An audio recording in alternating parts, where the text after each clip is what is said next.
Buenos días, mi nombre es Alejandra Acevedo. Muchas gracias por venir, por el interés de ustedes de estar aquí. Son temas contingentes que hoy vamos a hablar. En mi caso vamos a hablar sobre el proceso constituyente. Cuando quiera, hermana, puede comenzar. Quisiera pedirles un momento para yo instalarme. Mientras tanto,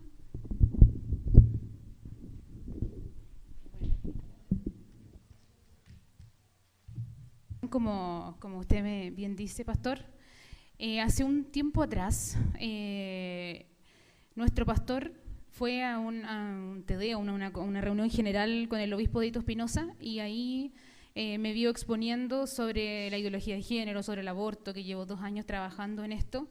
Y ahí, bueno, me conocieron, me recomendaron y por la gloria del Señor estoy aquí, gracias a nuestro obispo Deito Espinosa. Pertenezco a la organización Redún y es un honor para mí estar aquí. Vamos a hablar sobre la contingencia. Mi pastor ya me presentó. Quisiera mencionarles un poco, grandes rasgos, lo que hago. He participado y sigo participando con la ministra Cubillos en políticas públicas.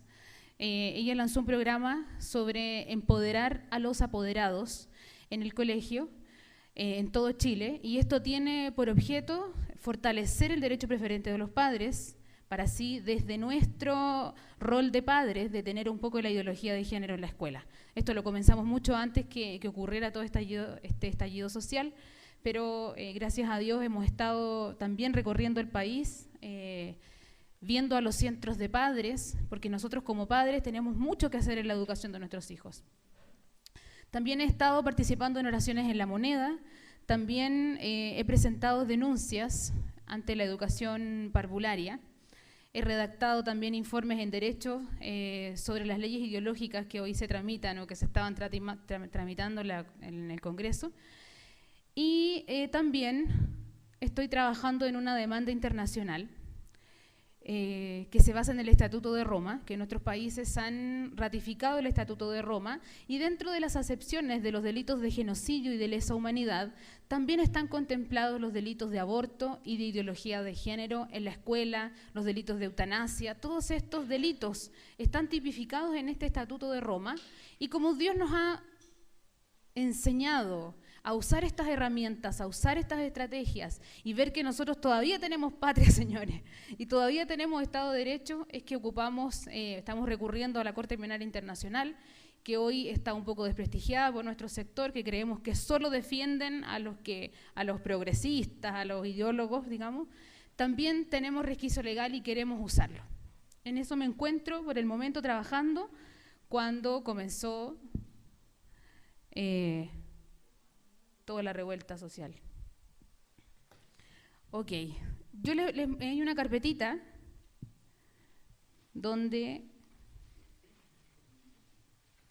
me quiero referir brevemente, no tan brevemente, pero quisiera explicar un poco el proceso constituyente del próximo año, desde ahora en adelante, que ya se viene, que ya comenzó.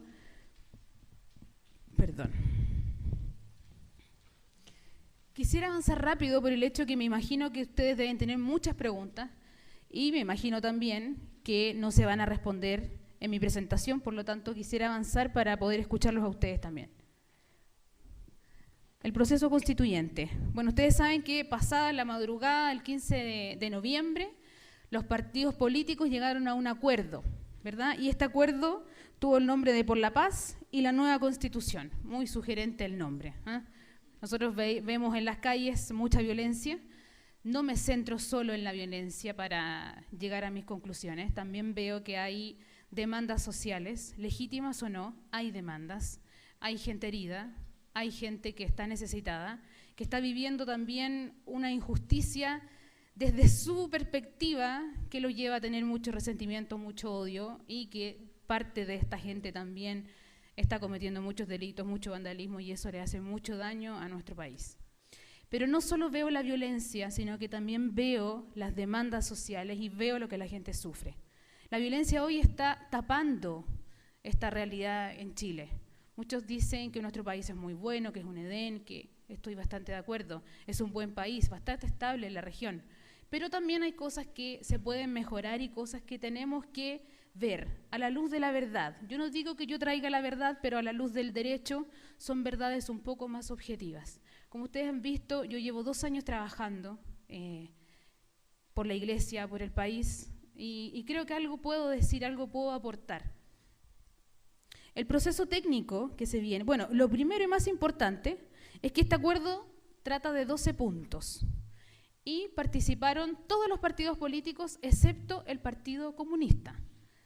Eso es bastante importante para nosotros, porque nosotros sabemos que el sector de los comunistas, que es la izquierda más radical, ellos quieren asamblea constituyente o nada, no quieren transar absolutamente nada. Pero la centroizquierda, la derecha, sí se puso de acuerdo en este pacto que hicieron entre ambos para redactar una nueva constitución y llevarnos a plebiscito el próximo año.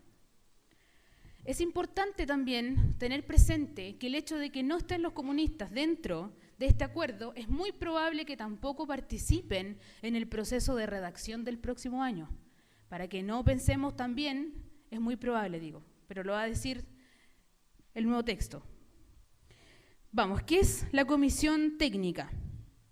Si ustedes lo ven dentro de los puntos, es una comisión formada en forma paritaria entre la oposición y el oficialismo, en donde saldrán los lineamientos finales para materializarla en el acuerdo, y esto se va a llevar, que esto salió anoche, va a ser un proyecto de ley, una ley orgánica constitucional que va a modificar la Constitución, que requiere harto quórum, 2/3, y va a meter, digamos, a la Constitución este nuevo procedimiento para modificar la Constitución. ¿Por qué?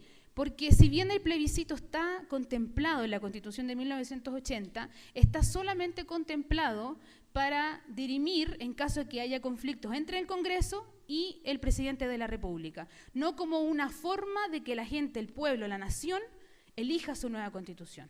Por lo tanto, para que entre esta figura a la Constitución política debe haber un proyecto de ley que modifique la Constitución, lo cual es bastante positivo, porque, como vamos a ver más adelante, en caso que avancen las fechas del próximo año y finalmente no se llegue a un acuerdo en el plebiscito de salida y se ratifique la Constitución del 80, lo más probable, que creo que es lo que pueda pasar, vamos a quedar con una nueva manera de reformar la Constitución que es mucho más democrática que la que hasta actualmente está en la Constitución.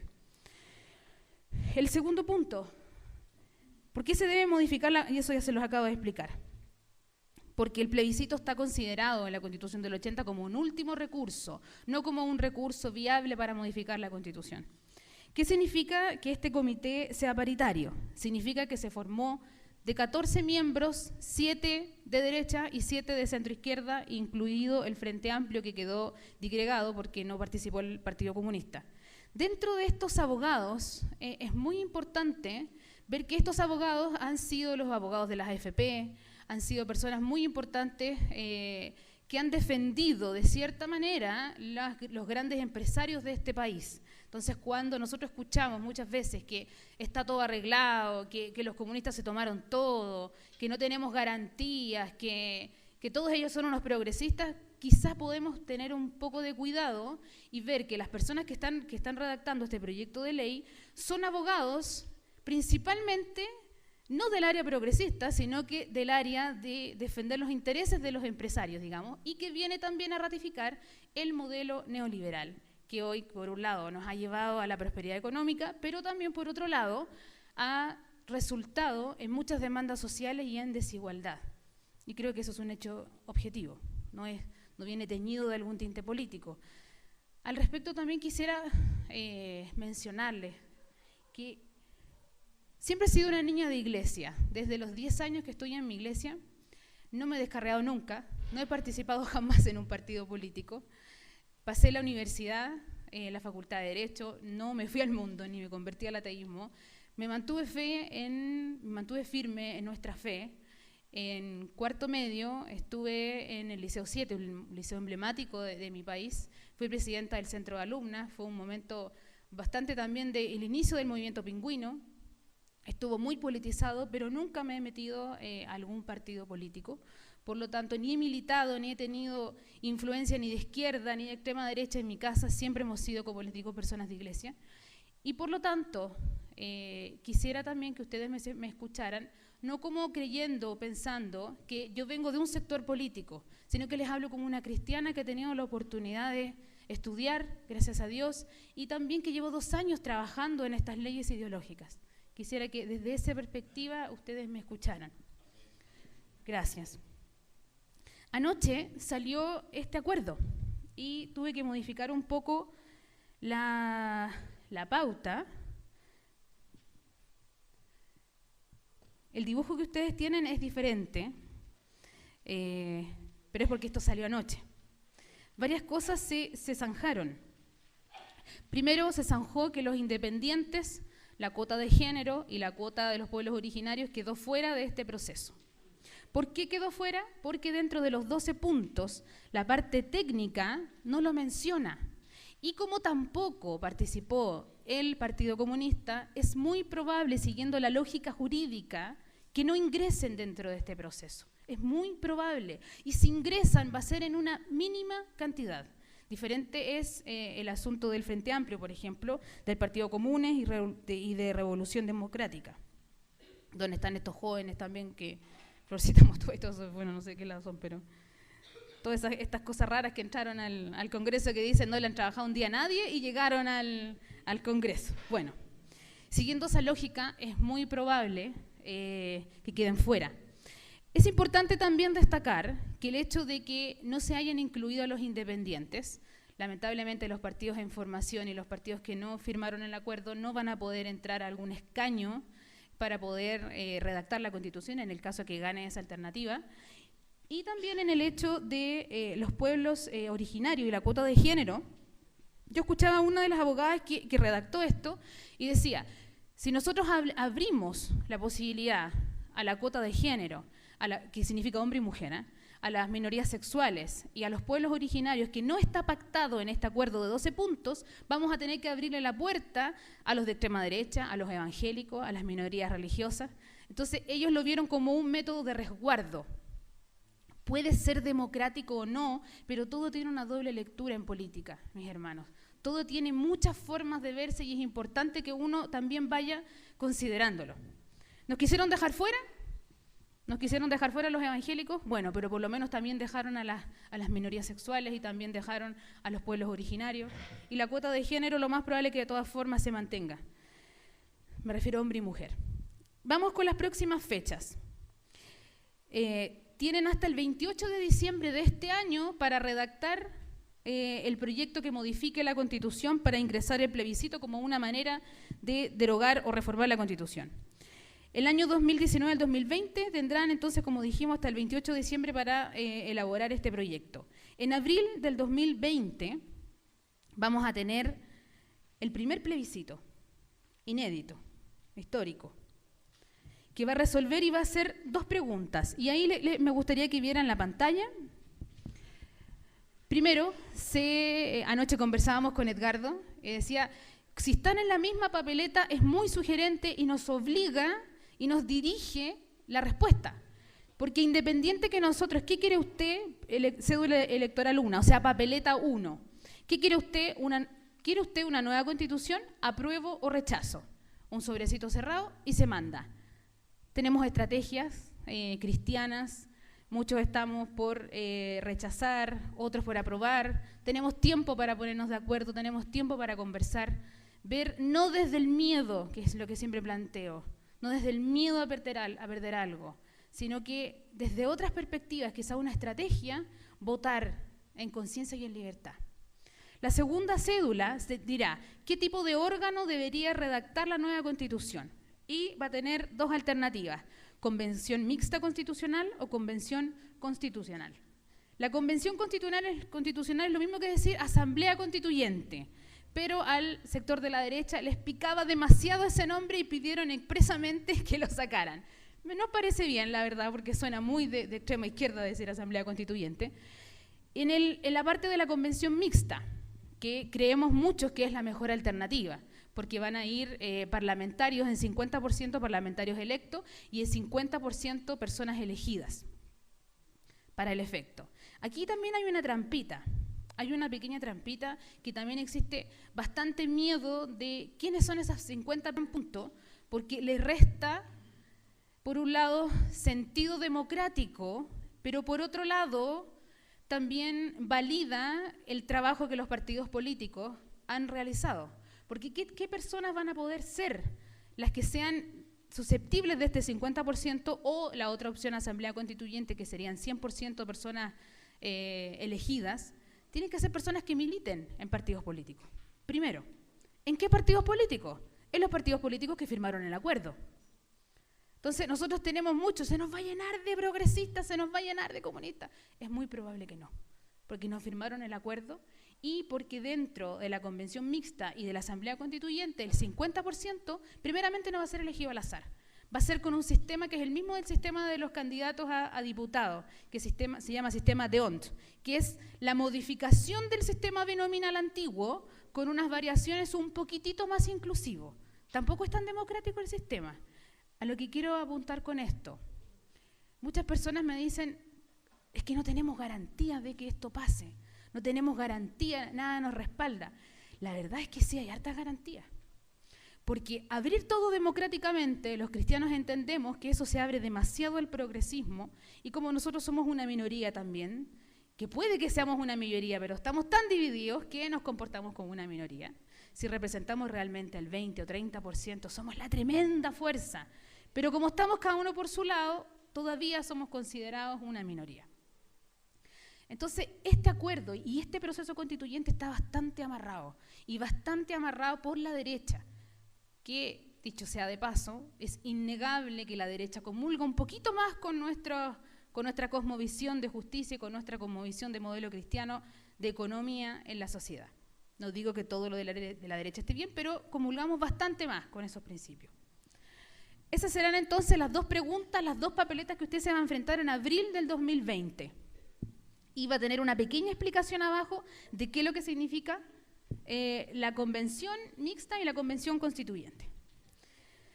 Bueno, les expliqué entonces qué es lo que va a hacer la convención mixta y la convención constitucional.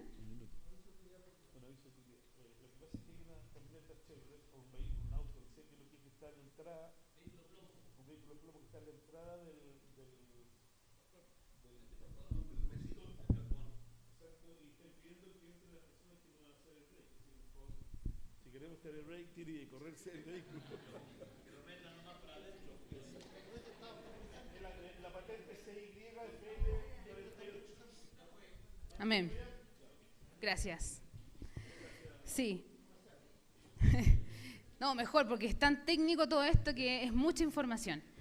Entonces vamos en el 20 de abril, ¿verdad? O sea, perdón, en abril del 2020. Luego nos pasamos a octubre del 2020, del próximo año, y en ese momento van a salir las listas de los partidos que participaron en este acuerdo, donde ya se dejaron fuera los independientes, y ya dimos las explicaciones, y van a presentarse listas con este sistema D'Hondt, que es la forma de elegir a los diputados, para elegir las personas que van a llegar a ese lugar. Nosotros entendemos o no entendemos, creemos quizás que lo más probable es que gane la opción de apruebo la modificación de la Constitución. No es lo que más nos gustaría, pero es muy probable que pase y debemos estar preparados, y ya estamos pensando también y trabajando en el plan B. Respecto a la pregunta 1 y la pregunta 2, si usted pone rechazo, de todas formas tiene que responder la pregunta 2. Así que sería importante quizás que nos pusiéramos de acuerdo qué opción es más conveniente. Creemos mucho que la mixta es más conveniente. Por lo tanto, tienen que responder las dos preguntas. Si usted pone rechazo en la 1, no puede dejar en blanco la 2, porque hay que ver qué va a pasar con los votos en blanco, si se suman a la mayoría o no. Por lo tanto, creemos también que si los dejamos en blanco, puede ganar la opción asamblea constituyente, que van a ser 100 personas elegidas. Los parlamentarios nos dan una garantía de que ellos han trabajado, que tienen la legislación en el cuerpo, han redactado proyectos de ley. Si son personas solo, no militantes de partidos políticos, o no son parlamentarios, puede ser gente muy resentida, que no entiende el sistema económico, que cree que los subsidios lo pagan todo, de dónde sale la plata, qué sé yo. No, creemos que la opción mixta es mucho más conveniente en el caso de que gane la primera pregunta de aprobar la modificación a la Constitución. Sí.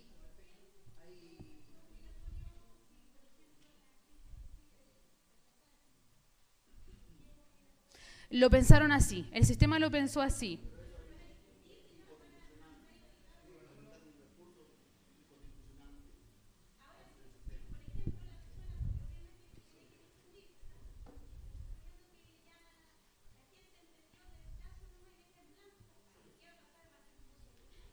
Eso tenemos que ver qué va a decir el CERVEL al respecto, pero tenemos que tener cuidado porque si se suman a la mayoría y la mayoría es Asamblea Constituyente, no nos conviene mucho. Este voto es voluntario, este plebiscito. El último plebiscito es obligatorio el voto. Podemos ir no a votar, digamos, pero tenemos que responder la primera y la segunda en el caso que vayamos a votar. Esas son las reglas del juego, más que nada, ajustarnos a eso. Hay que ver qué nos dice el CERVEL, pues los anulos se anulan nomás. Se anulan nomás. Pero bueno, después va a continuar Edgardo. Edgardo tiene una estrategia muy, creo yo, muy inteligente, que también nos sirve una forma de medirnos. Porque si sabemos cuánta gente pone rechazo y sabemos más o menos cuánta gente pone convención mixta, por ejemplo, vamos a tener una idea, y nuestros parlamentarios van a tener una idea de cuánta gente no está manifestándose en las calles, cuánta gente no está rompiendo las cosas y también quiere a su país desde otra manera. Entonces también es importante ponderar. Tenemos tiempo para pensarlo, pero vayamos considerando. Lo que pasa es que, ¿por qué no dejamos que ella exponga y luego hacemos las preguntas? Si no vamos a estar sí, vamos a estar mucho tiempo. Vamos a gastar mucho sí, tiempo. Pero sí podría anotarla para que no se olvide de qué punto era. Claro. Luego, ¿cómo será la forma de elección? Ya lo dijimos, ¿verdad? Con este sistema de elección de parlamentarios que va a ser por lista. Y el sistema de por lista también tiene su pillería.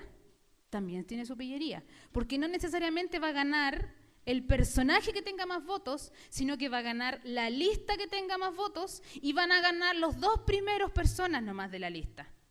Entonces, si tenemos una lista de 10 personas, supongamos, por Renovación Nacional alguien de nosotros vaya, algún cristiano, y nosotros hagamos campaña y sepamos que va un cristiano y todo Chile lo apoye, pero ese porcentaje de gente que lo apoye no sea tal que le gane al primero y a la segunda de la lista, y esos votos van a ir en suma de la persona de Renovación Nacional o de la UDI. Vamos a hacer un voto útil, no un voto propio.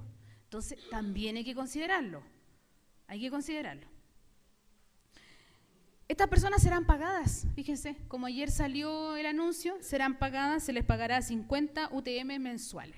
Miren ustedes, aquí hay varias formas de interpretarlo, porque dicen, si fuera gratis, ¿qué persona podría trabajar un año a tiempo completo gratis? Solo la gente de la élite, ¿verdad? Si es pagado, se evita también un poco la corrupción, se evita la coima, se evita, yo digo que no suceda, pero se evita un poco. Así que el hecho de que sea pagado también tiene otra forma de verse y es la idea que los cristianos no reproduzcamos lo que habla la gente en la calle. Son todos corruptos, son todos vendidos, no, si los van a pagar. O no, pero ¿cómo les pagan con la plata de los chilenos? Y hay tantos argumentos radicales que es importante que nos vayamos instruyendo y viendo también que tiene otra manera de verse. El hecho de que sean pagados también obedece un poco de justicia, porque si no, solo unos pocos podrían participar un año gratis, ¿verdad? Tenemos familias, tenemos gente a nuestro cargo. Bueno, ya se zanjó, en la primera parte de la hoja 3 les ponía, no sabemos aún si habrá cuota de género, qué pasará con los votos de los chilenos en el extranjero, qué pasará con los menores de 18 y 14, que también quieren incluirlos en la votación. Eso ya está prácticamente zanjado, no van a haber cuota de género ni pueblos originarios, ya se los mencioné al principio. Con respecto al número, aquí lo importante es que sea un número suficientemente grande como para que sea representativo y no tan grande o suficientemente más pequeño para que sea manejable y la gente pueda llegar a acuerdo.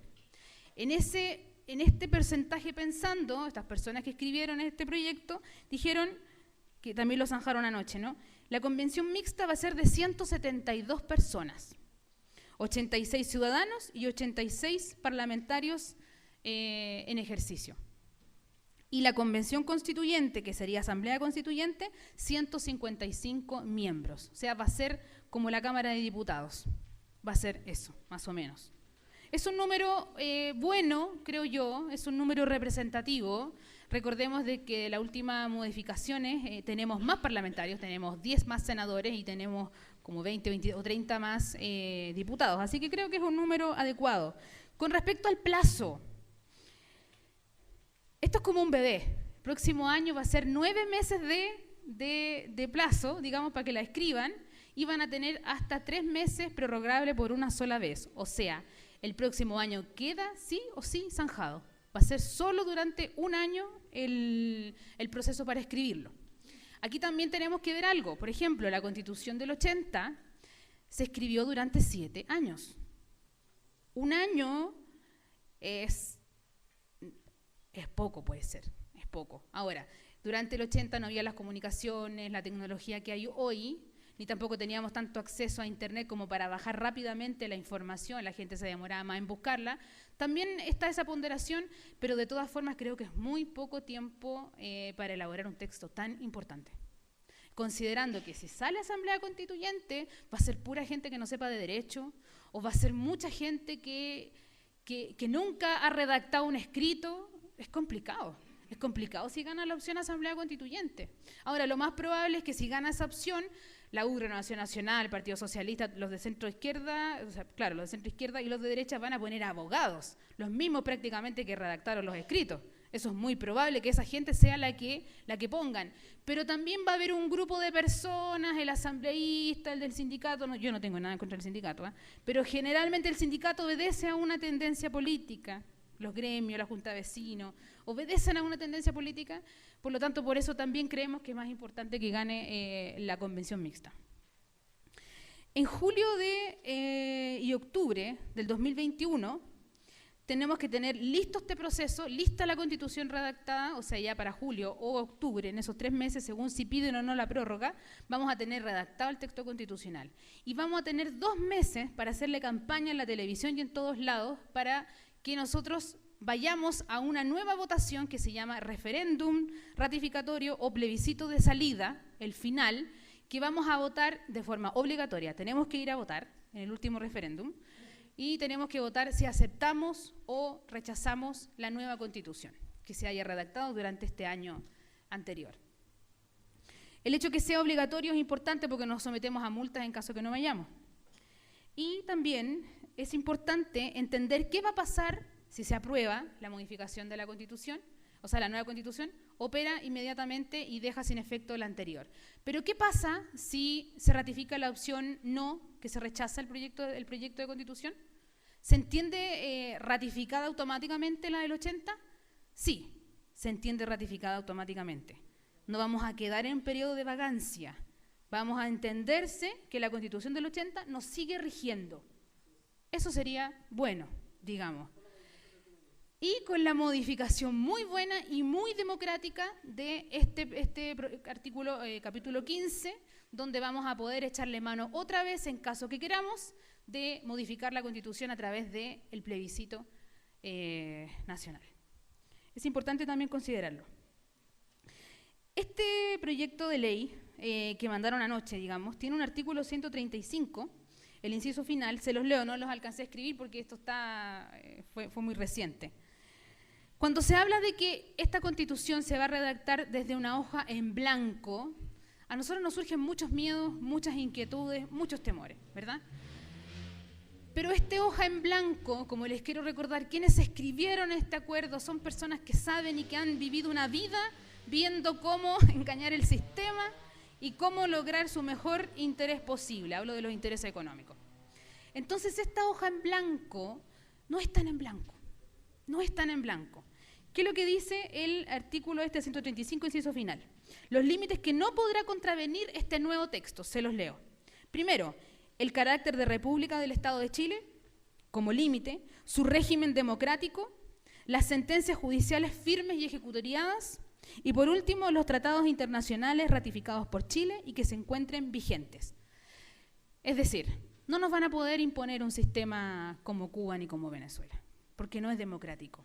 ¿Ven que ya amarraron esto? ¿Ven que si es probable, muy probable que el próximo año nos sometamos a este proceso de redactar una nueva Constitución, no esté todo tan perdido, que necesitamos un poco ser más activos en este proceso, aliarnos con los partidos políticos evangélicos que están a lo largo del país, aliarnos con estas personas cristianas que se identifican como cristianas y que nos ayudan, y unirnos principalmente. Este año ha costado, y los años anteriores siempre ha costado mucho la unidad entre los evangélicos. Pero el próximo año, si tenemos en mano, digamos, un proceso constituyente que es muy probable que lo tengamos, aunque no nos guste, pero es muy probable, tenemos que tener el plan B. El plan B es unirnos, redactar una constitución y cuando sepamos quiénes sean esos constituyentes, recurrir a ellos y decirle, mira, los evangélicos somos el 20-30% y esto pensamos. Esto pensamos de un modelo económico, esto pensamos de justicia, esto pensamos de la familia, esto pensamos de la vida. Es importante. El hecho de que la hoja en blanco no sea tan en blanco y que estén ratificados los tratados internacionales y que se tomen en cuenta, descarta por completo, queridos hermanos, que perdamos nuestra libertad de culto. Ningún país no tiene libertad de culto. Eso es un miedo, yo creo que la extrema derecha nos ha metido en la cabeza, creo yo, y no digo que no sea descartable, pero tengamos cuidado. Los cristianos no obedecemos al miedo. No obedecemos al miedo de perder el concepto de vida y de familia que nuestra Constitución del 80 lo dice, porque en el hecho ya lo perdimos. Ya tenemos aborto en esta Constitución, ya tenemos ideología de género en esta Constitución, ya tenemos dos leyes que están a puertas de aprobarse, que es la ley de incitación al odio y la ley Mordaza, que vienen a limitar nuestra ley de culto y nuestra libertad de expresión. Y todo eso, hermanos, es con esta Constitución. Yo llevo 2 años peleando en tribunales y en el Congreso, en Chile y en el extranjero, hermanos, sobre esta realidad que nuestra Constitución del 80 es muy débil respecto a estas ideas. Por lo tanto, creo yo, llegar a la conclusión de que nuestra Constitución nos defiende, nos ampara, sí puede ser, pero no tan extremos, hermanos. Yo creo que la Constitución del 80, a quien más ampara, que vamos a ver más adelante, y a quien más resguarda es a los grandes poderes económicos, no a los cristianos. Esa es una opinión, pero se las quiero fundamentar más adelante. Así que este asunto de que se va a redactar una nueva Constitución en blanco no es tan en blanco. La nueva Constitución, artículo 138, no podrá poner término anticipado el periodo de la... En la redacción del nuevo texto pueden sacarse instituciones, o sea, en el disparate más loco, por ejemplo, podría sacarse el Banco Central, podría sacarse, no sé, Tribunal Constitucional, que es el que más, ¿verdad? Podría sacarse. Y se contempla un mecanismo de que en caso que se saque, no cesen inmediatamente en el cargo y vayan siendo gradual. Pero ¿se dan cuenta que hay cosas que se van a poder sacar? Y si no estamos nosotros ahí para defender nuestra cosmovisión cristiana, nos van a pasar la aplanadora. Y si somos una cantidad representativa de personas, podemos hacer mucho, podemos hacer bastante por nuestro país. Yo no pierdo las esperanzas ni tengo miedo al proceso del próximo año. Creo que las personas que están redactando esto son personas bastante inteligentes, independiente de la gente que salga electa. Pero la gente que salga electa, primero no va a ser al azar. No va a ser militante de partidos políticos que no hayan firmado el acuerdo. Hay muchos resguardos a nuestro favor. Entonces, si hay muchos resguardos de la parte técnica, de la parte jurídica, y además nosotros no obedecemos al miedo, sino que el perfecto amor echa fuera el temor. Y todo está bajo el control de nuestro Señor. Todo, hasta el caos que hay en las calles. El Señor nunca ha perdido el control de nuestro país.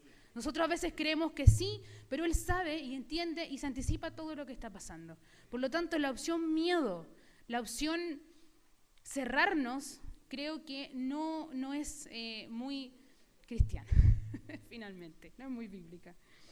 Ok, ahora pasemos al otro tema, que es el análisis de la Constitución del 80.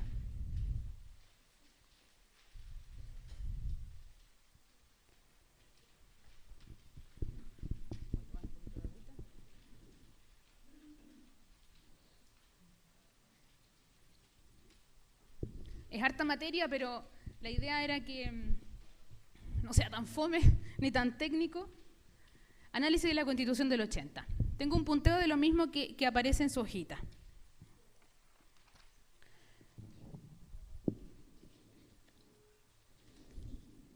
Ahí está. ¿Qué es una constitución? ¿Verdad? Nosotros queremos modificar la Constitución. ¿Y qué es una constitución? Es nuestra norma fundamental máxima que está a la cabeza de todas las otras, en todo el ordenamiento jurídico, es decir, vale más que un decreto, vale más que una ley, vale más que una ordenanza municipal. Nuestra Constitución está a la cabeza y en teoría nada debiera ser contraviniendo los principios de la Constitución. En teoría. ¿Por qué digo en teoría?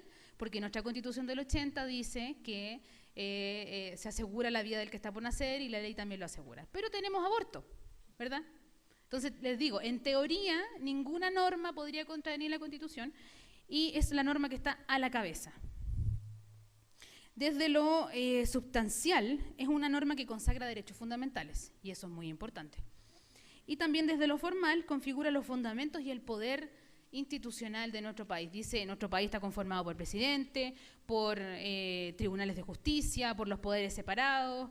Nuestro país, no sé, pues tiene un presupuesto tal o está en los márgenes del presupuesto. Y todas estas normas que a nosotros nos rigen y ordenan nuestro país están en la Constitución de manera amplia. Por supuesto, no puede ser una Constitución tan rígida, tan detallista, porque a medida que cambia el tiempo también nuestra Constitución debe ser capaz de ir adaptándose a las nuevas necesidades. Porque, por ejemplo, si nosotros redactáramos una Constitución hoy, súper evangélica, súper cristiana, ¿nos va a asegurar la paz en 10 años más? Muy probable que no, ¿verdad? Porque el mundo está avanzando, la Escritura nos habla de cómo viene en decadencia nuestro país. Si nosotros aceptáramos, por ejemplo, que los evangélicos la escribieran, tendríamos que aceptar también que los judíos, que los mormones, que los testigos de Jehová, que todos la escribieran. Por eso que el texto constitucional debe ser un texto que una, no evangélicos, que una a personas, que una a ciudadanos, que logremos obtener a través del texto constitucional la mayor paz posible. Y nosotros somos personas de paz, eso es lo que queremos, ¿verdad? Si queremos un texto bíblico completamente, tenemos la Escritura. Pero hacia el mundo tenemos que ser estratégicos como los hijos de Zacar y meter nuestra cosmovisión cristiana, pero sin que se note. Eso es lo que nosotros hacemos siempre. Cuando yo llego al despacho de nuestros parlamentarios, que he ido mucho el año pasado, este año, a presentarles la explicación de los proyectos que quieren ratificar o que quieren aprobar en el Congreso, yo no llego diciendo gloria a Dios, aleluya, en el nombre de Jesús. Como les digo, soy una persona de iglesia y soy activa en mi iglesia desde siempre he sido activa en mi iglesia. Pero no llego con ese lenguaje. Pero me doy cuenta que no necesariamente tengo que hablar con ese lenguaje para hablar con la cosmovisión bíblica, porque los principios de justicia, de paz, de dignidad, de bondad están en la Escritura. Y sin decir estas palabras tan que nos delata, podemos meter nuestra cosmovisión a cualquier parte, a cualquier ley, y en una nueva Constitución también lo podemos hacer. Así que ahí el Señor nos ha enseñado cómo usar la estrategia, porque si uno llega así al despacho de los parlamentarios inmediatamente, ella es extremista, ya, y te escuchan al tiro con la barrera. Pero si uno llega entendidos los tiempos como son los hijos de Zacar, te escuchan. Y al final, que siempre nos pasa, bueno, algunos ya nos conocen, pero siempre nos pasa, ¿ustedes son evangélicas? ¿Ustedes son cristianas? Siempre nos preguntan al final si somos o no cristianas. Porque la gente, creo yo, no sé, no está acostumbrada a ver gente como buena. Están acostumbrados a ver tanta gente corrupta que cuando escuchan otro lenguaje se sorprenden. Y llegan a la conclusión, tú debes ser evangélica, porque si no, serías diferente. Una bendición también. La tercera, ¿quiénes participaron de la redacción de la Constitución del 80? Se llamó el Grupo de los 24. Estuvo conformado por 3 comisiones, en su texto sale la Comisión de Estudio, el Consejo de Estado y la Junta de Gobierno. Los abogados constitucionalistas que participaron de la redacción de la Constitución del 80 fueron del mayor nivel. Eso es un hecho objetivo. También es un hecho objetivo que no fueron elegidos democráticamente, sino que fueron de la confianza del gobierno militar. Y ahí también le pone un matiz que a lo largo de los años ha producido tanto resentimiento en un sector de la sociedad. Por eso mucho se habla en el siguiente punto, digo, la falla de origen. Porque la falla de origen, estemos o no de acuerdo con el gobierno militar, creamos o no que nos salvaron de ser Venezuela, que nos salvaron de ser Cuba, que también lo creo yo, se cometieron ciertos actos, no fue democrático, y eso generó unas consecuencias que hoy las vemos. Y eso creo yo que es un hecho objetivo y no obedece a ningún punto político desde la opinión, sino que si tú revisas los libros, se habla con ciertos calificativos al gobierno militar. Si tú lo ves desde la democracia y desde la historia, no fue democrático. Por lo tanto, eso es lo que tenemos hoy cosechado, pues. Lo que tenemos hoy, sembramos eso y tenemos cosechado esto hoy también. Ahí les menciono también cuánto tardó en redactarse la Constitución y les decía al principio 7 años y tenemos para esta nueva Constitución 1 año, que es un hecho a considerar. La falla de origen que les menciono también es el plebiscito, ya que ganó la opción sí con un 67,4%, pero el proceso de legitimidad y el proceso democrático está prácticamente comprobado que no lo fue. Muy cuestionado, exacto. Y ahí les menciono también, solo hubo un dato estadístico de la Contraloría, tú solo ibas a votar con el carnet de identidad, no hubo padrón electoral. ¿Qué es lo que pasó? Que por ejemplo, se habla de, como una cosa que uno escucha por ahí, llevaba a los regimientos de los milicos a votar una y otra vez, porque solamente votaban con el carnet. Claro, bueno. Pero el hecho histórico, digamos, más objetivo es que está cuestionada la democracia de este plebiscito. La Constitución del 80 ha sido la constitución más reformada de la historia chilena, ¿verdad? Y eso es una realidad. Ha tenido más de 35 modificaciones gruesas, que en detalle pueden ser hasta más de 100, pero en grueso, en ítems, son más de 35. Yo les puse a ustedes un apartado, un anexo un poquito más atrás, donde les menciono cuáles son estas 35 modificaciones que ha tenido a través de la historia. En otro momento ustedes lo pueden revisar y así también instruyen y nutren su lenguaje, sus conocimientos. La primera gran modificación fue en el 89, donde se impidió, digamos, que el general Pinochet rigiera durante 8 años más. Esa fue la primera gran modificación que se hizo a la Constitución del 80. Luego, el 2005, se hicieron muchas modificaciones, algunas sustanciales, pero otras no tanto, muchas de gobiernos regionales, de datos técnicos, pero desde lo sustancial, lo importante aquí es primero que se modificó el sistema binominal, que era, todos lo sabemos, yo creo que todo el mundo lo sabe, que era un arreglín para mantenerse con los escaños en el Congreso. Los senadores designados, los senadores vitalicios, también se eliminaron. Y creo yo, en honor a la verdad, se eliminaron cuando vieron, digamos, que no solo estaba gente del gobierno militar o de derecha sentados ahí, sino que cuando ya fueron habiendo expresidentes de la Concertación, estaban sentados ahí, los votos se equiparaban, así que no tenía razón de ser, digamos, esta traba constitucional que formaba a los senadores designados. Así que se eliminaron. Aquí habrán opiniones, juicios de valor, pero los senadores designados no son democráticos, no son elegidos al efecto. Nosotros votamos al presidente para que sea presidente, no para que después este presidente sea senador y esté hasta que se mueran ahí. No lo votamos para eso, ¿verdad? Vamos. Con respecto, aquí es muy interesante ver, porque el presidente Lagos, que fue durante el gobierno del 2005, donde se hicieron la mayor cantidad de modificaciones, él se vanaglorió, dijo, ahora sí, esta constitución es democrática, ahora sí, que no sé qué. Y mira las palabras de él, dice, Chile cuenta ahora con una constitución que ya no nos divide, sino que es un piso institucional compartido. Y en otros periódicos dijo que ahora sí que tenemos democracia. Él dijo, la modificamos tanto que ahora sí es nuestra. Y la verdad es que si uno revisa las modificaciones, no son sustanciales, excepto esta que les mencioné. ¿Qué es lo que dijo Andrés Chadwick? Miren ustedes, ¿qué es lo que dijo? Le sacó pica inmediatamente. En el Mercurio, el 23 de septiembre del 2005, dijo, él era senador en ese entonces, dijo, por muy importante que hayan sido las reformas que hemos compartido y consensuado, claro, porque él era senador, por lo tanto las votó, sigue siendo la Constitución del 80. Se mantienen sus instituciones fundamentales, tal como salió de su matriz. Para que haya una nueva Constitución se requiere de un proceso constituyente originario, no de un proceso de reformas. ¿Qué tenemos ahora el capítulo 15 modificado? Un proceso constituyente originario.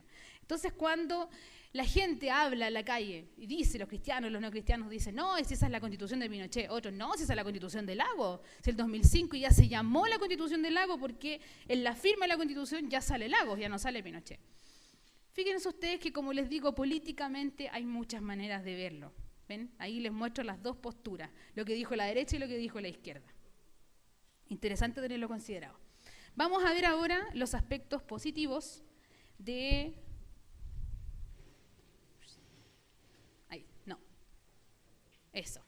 Los aspectos positivos de la Constitución de 1980. Tenemos bastantes aspectos positivos. No podemos tampoco ser, como les digo, yo no pertenezco ni milito en ningún partido, ni tampoco he tenido ninguna influencia en mi vida de ninguno de los dos extremos. Por lo tanto, creo yo que mi opinión es bastante neutral.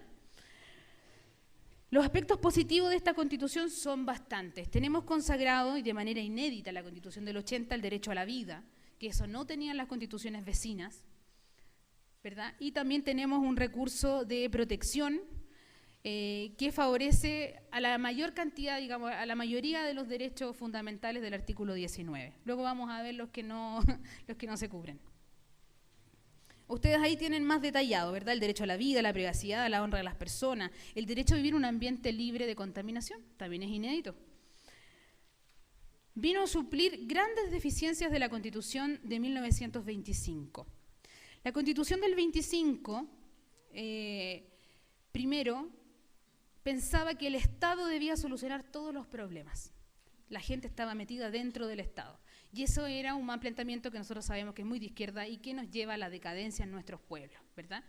Entonces, la Constitución del 80 vino a cambiar este paradigma con la concepción neoliberal y vino a hacer un gran cambio a la Constitución del 25. Fíjense ustedes que Juan de Dios Carmona, él habló para la Biblioteca del Congreso Nacional y dijo, la misión que tenía la Constitución era suplir las graves deficiencias que se habían encontrado en la Constitución del 25. Creemos que así fue, por lo menos mi opinión personal es que sí. Ahí se establecieron nuevos paradigmas, nuevas ideas, y en el punto de abajo lo digo, las personas nacen libres y el Estado está al servicio de la persona humana. Esto también es inédito porque la Constitución del 25 no lo disponía así, sino que era como al revés. Pero ahora se entiende que el Estado es un servidor público a las personas para propender al bien común, y esa es una idea muy, muy buena. También tenemos más garantías y libertades consagradas en el artículo 19, entre ellos nuevamente la protección a la vida, las libertades de conciencia, el derecho a la libertad personal, a la seguridad individual, incluyendo el derecho a trasladarse de un lugar a otro, entrar y salir al territorio de la República, la libertad de emitir opinión, de informar sin censura previa, el derecho de asociación sin permiso previo y la libertad de trabajo, de protección, aunque entendida solo como derecho a la libre contratación y a la libre elección de trabajo. Tenemos muchas garantías constitucionales en el artículo 19, en la Constitución del 80, que son muy positivas, la verdad. Tenemos también asegurada la libertad de conciencia, que, como ustedes saben, llevo trabajando activamente por la vida y la familia, y la objeción de conciencia ha sido muy importante para detener los abortos en el país. Y estadísticamente, es increíble, pero el segundo año de que la ley de aborto entró en vigencia, el 50% de los médicos de todo el país se niegan a practicar abortos. La objeción de conciencia es tan amplia en nuestro país, tan grande y tan buena, que 1 de cada 2 médicos se niega a practicar un aborto, por estadísticas del MinSal. Así que eso es muy, muy positivo. También tenemos las garantías del debido proceso, tenemos la reforma constitucional, la reforma procesal penal, que es muy positiva también. Tenemos la protección de la propiedad privada, ¿verdad? Muy ligado al principio de subsidiariedad. ¿Qué es lo que permite este concepto, que es muy positivo? Que el Estado no pueda expropiarte tu vivienda, tu territorio, tu propiedad, si no sea por un método sumamente excepcional y una ley que lo autorice. Los gobiernos totalitarios de izquierda tienden más bien a todo lo contrario, a no favorecer la propiedad privada, ¿verdad? El emprendimiento, no favorecer esto, sino que el Estado sea dueño de todas las cosas, pero al extremo, exageradamente, y que tú no seas dueño de tu casa, o si lo eres, pero te lo pueden quitar en cualquier momento, y está al servicio de toda la comunidad, y no favorece el desarrollo de los pequeños empresarios ni de los grandes empresarios. Así que la protección a la propiedad privada es algo que, incluso bíblicamente, está muy ajustado a la Escritura, y tenemos que luchar porque se mantenga. Tenemos un rol autónomo del Banco Central. esto es un curso, yo creo que en todas las carreras de Derecho, porque nuestro Banco Central es un modelo autónomo. ¿Qué significa autónomo? Que no lo elige ni el presidente, no lo elige ningún poder del Estado, es un órgano autónomo al gobierno de turno. Y esto lo hace tan bueno porque las políticas que aplica sobre la tasa de interés le han traído prosperidad a nuestro país, han traído un buen precio del dólar y han jugado siempre ahí, tiene unas ecuaciones que el Banco Central aplica, pero el hecho de ser autónomo es sumamente positivo y es un modelo que lo han copiado otros países del mundo, porque este modelo chileno es sumamente positivo y ha traído economía y prosperidad y estabilidad también económica a nuestro país. Así que este modelo autónomo del Banco Central, creo yo, debe mantenerse, en caso que se modifique la Constitución, debe mantenerse. Desde hace un tiempo yo me he especializado bastante en el feminismo y en las leyes feministas, y dentro de lo que he podido investigar con Chile y otros países, es que la brecha salarial de género, que es algo que mantiene tanto odio en las calles al movimiento feminista, obedece a unas estadísticas que están muy dirigidas y que no contemplan los filtros adecuados. ¿Por qué? Porque el instituto, el INE, digamos, es un órgano de estadísticas, pero es del gobierno, no es autónomo. Y al no ser autónomo, las preguntas las hacen tan amplias, tan generales, y aplican los filtros que quieren aplicar para obtener la respuesta que quieren encontrar. Que en Chile hay brecha salarial de género cuando, según investigaciones, que también tengo estos estudios que en otros momentos hago seminarios también sobre feminismo, vemos que la brecha salarial no es tal, no es tan amplia. No digo que no exista. ¿Qué significa brecha salarial? Que la mujer y el hombre no ganen lo mismo con una actividad, claro, similar en educación, en cantidad de horas, en contrato laboral, en todas las condiciones. Si una mujer y un hombre trabajan en exactamente lo mismo, ¿por qué no ganan lo mismo, verdad? Y eso genera mucho odio en el movimiento feminista, de las pañuelos verdes y las que están ahora con las tesis, ya, todas ellas. Ellas no solamente pelean por el abuso sexual, porque quieren aborto libre, sino que también por la brecha salarial, es un punto súper importante para ellas. Y las políticas públicas, las ministras recogen todos esos argumentos y hablan de lo mismo. Pero si nosotros hiciéramos los filtros adecuados, ¿a qué me refiero con los filtros adecuados?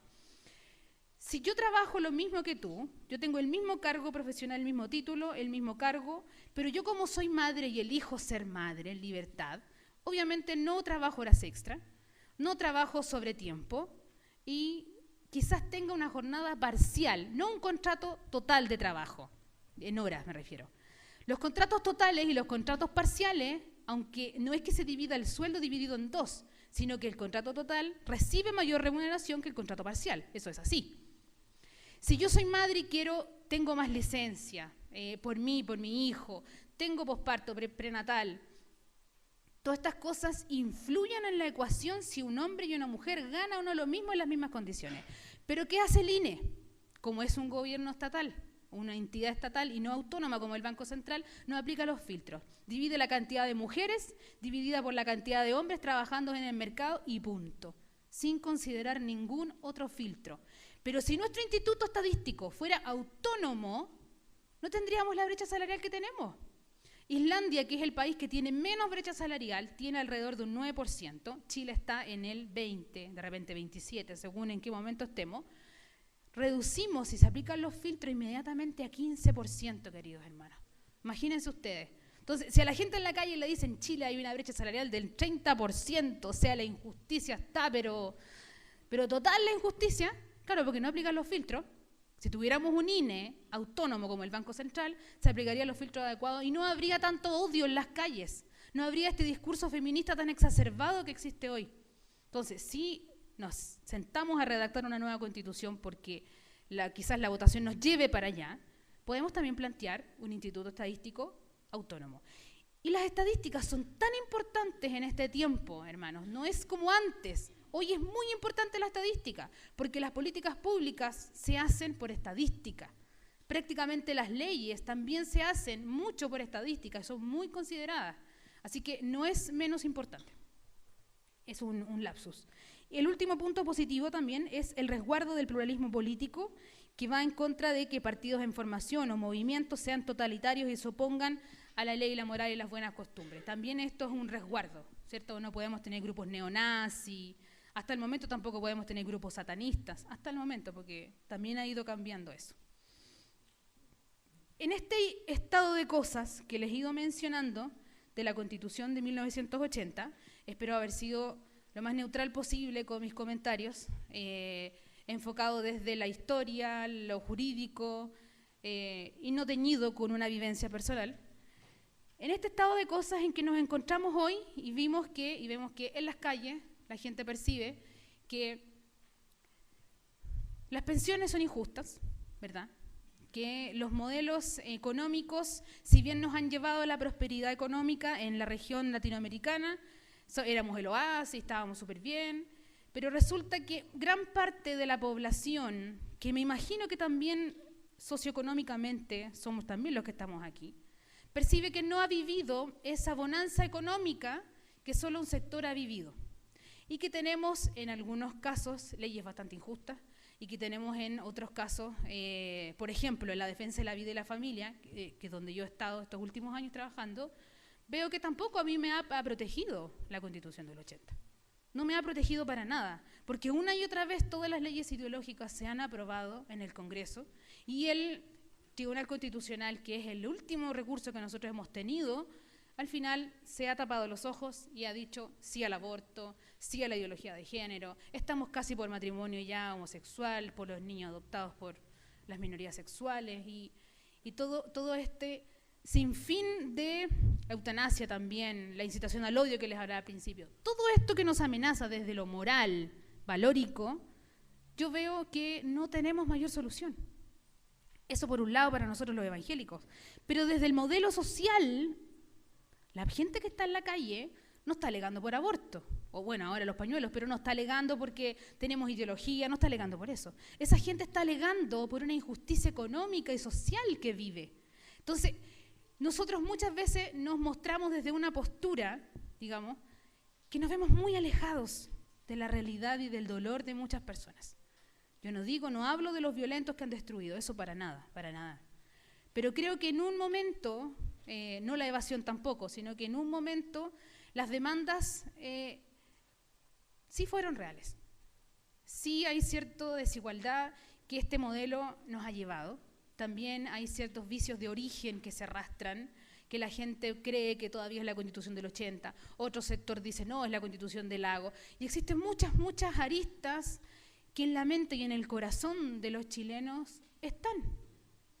Muchos se manifiestan violencia, todavía no vuelven a sus trabajos, siguen protestando. Yo vivo en Santiago y la Plaza Italia es horrible, horrible. La gente que vive por ahí, la zona cero que le dicen.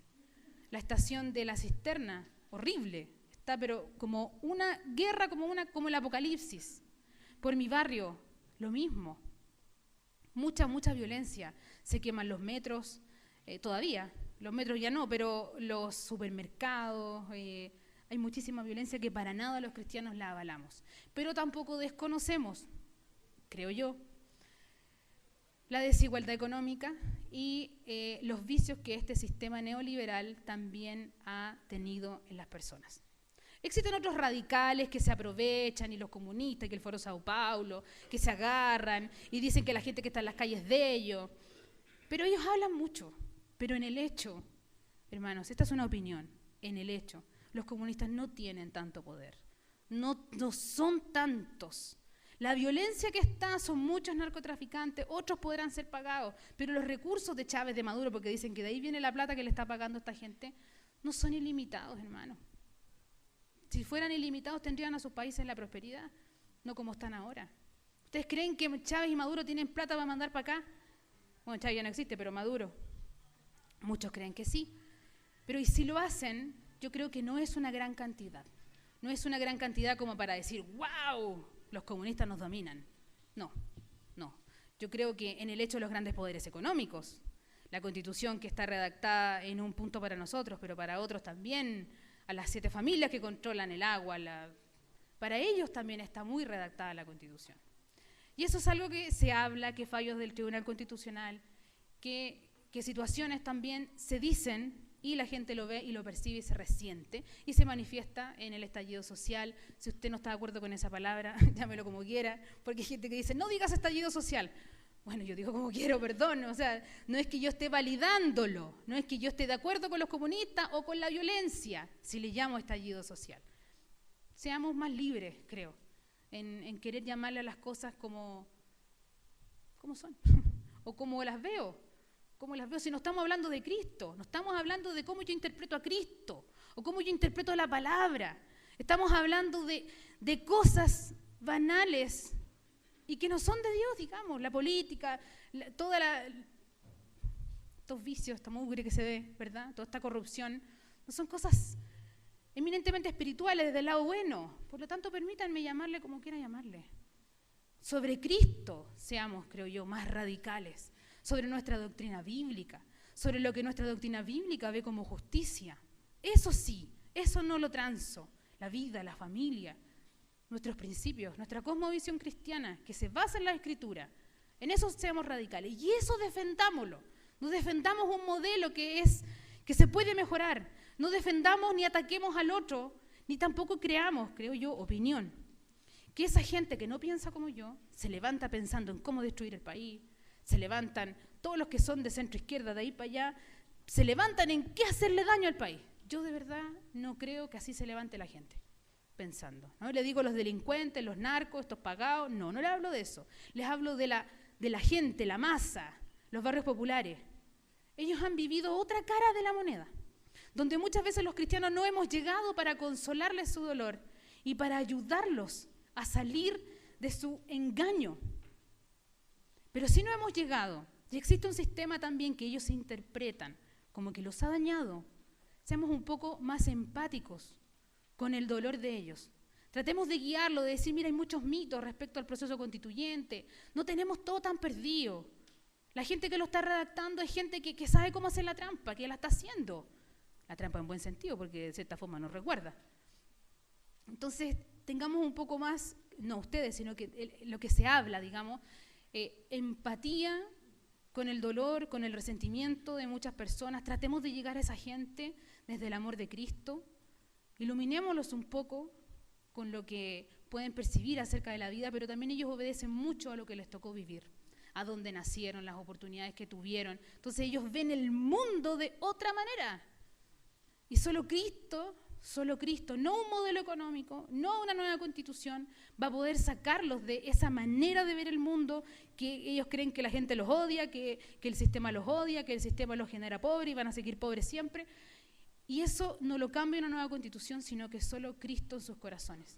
Nada más cambia a esa gente. Entonces, entendiéndolos quizás de dónde vienen, lo que les tocó vivir, ser un poco más considerados con ello. Y también yo entiendo mucho a mis amigos, porque tengo muchos amigos del sector de gobierno militar y Pinochet, de extrema derecha, muchos amigos. Y también los entiendo.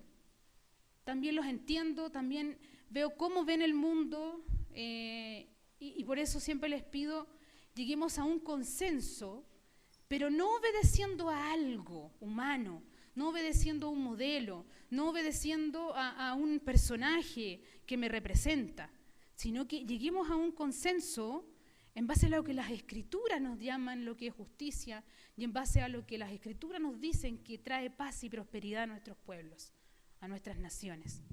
Y creo que ese debería ser nuestro enfoque, no defender a brazo partido a este sector o no defender o atacar a brazo partido al otro sector. Esa es una opinión personal, ¿okay? Respecto, para avanzar, ¿cuánto tiempo me queda? Hasta las 11 puedo seguir, ¿verdad? Ya me queda la última parte. Anoten las preguntas para que después me digan.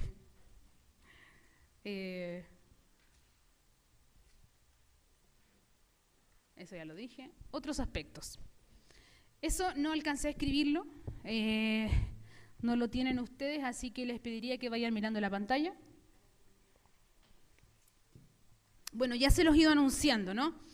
Otros aspectos a considerar de la Constitución política. No digo que sean aspectos malos, solo digo que hay otros aspectos a considerar, porque muchas de las personas que quieren una nueva Constitución tampoco están locas, tampoco tienen aserrín en la cabeza. También se basan en algo. Entendamos en qué se basan. Primero, Los aspectos morales que les decía al principio: aborto, ideología de género en la educación, matrimonio igualitario, adopción homoparental, las leyes trans de mutilación de miembros de niños, mutilaciones genitales, la hormonización de niños, el aborto libre hasta las 40 semanas, la incitación al odio y la ley Mordaza que viene a atacar nuestra libertad de culto, la eutanasia y todas las leyes feministas están y ya han sido aprobadas con esta Constitución. Y con un gobierno de derecha, que se supone que un gobierno de derecha es un poco más pro familia y pro vida, ¿verdad? Se supone, en teoría. Y de hecho por eso también los evangélicos votamos por ello. Pero vemos que estos aspectos morales ya corren peligro con esta Constitución. Y vemos que la nueva Constitución, que es muy probable que se redacte, no va a partir como hoja en blanco, no va a partir como hoja en cero. Ya les leí el artículo que salió. Considera tratados internacionales, considera los derechos humanos, considera el Estado de Derecho, considera las sentencias judiciales, considera la democracia, el sistema democrático, como les decía. Entonces, si el aspecto moral ya lo tenemos atacado con esta Constitución, ¿tengo que defender tanto la Constitución porque la Constitución a mí me asegura la vida del niño que está por nacer? No me la asegura.